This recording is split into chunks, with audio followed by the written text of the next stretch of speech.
students, exercise number 2.6, fourth sum. The sum of first n terms of a certain series. ஏதோ ஒரு series இருக்கு, அந்த sum வந்து 2n square minus 3n. இது given. Show that the series, அந்த series ஒரு AP அப்படிங்கிறத நம்ம proof பண்ணணும். இப்போ Sn equal to 2n square minus 3n. இந்த nக்கு values நம்ம கொடுப்போம்.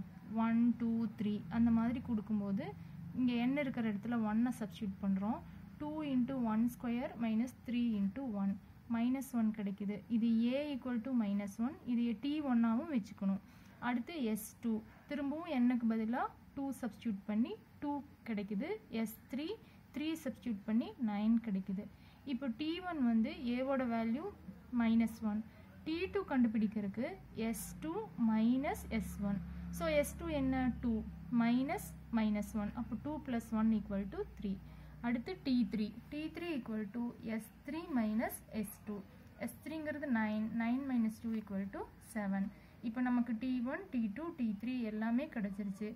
APனா என்ன? காமன் டிஃபரன்ஸ் வந்து சேமாக இருக்கணும். t2 minus t1 should be equal to t3 minus t2. அப்போ minus 1, 3, 7 எழுதிட்டு d1 கண்டுபிடிப்போம். Common difference 3 minus minus 1 equal to 4. d2 7 minus 3 equal to 4. So d1 equal to d2. அப்போ கொடுத்துருக்கிற அந்த சீக்வன்ஸ் வந்து அது ஒரு AP அப்படிங்கிறத ப்ரூஃப் பண்ணிட்டோம்.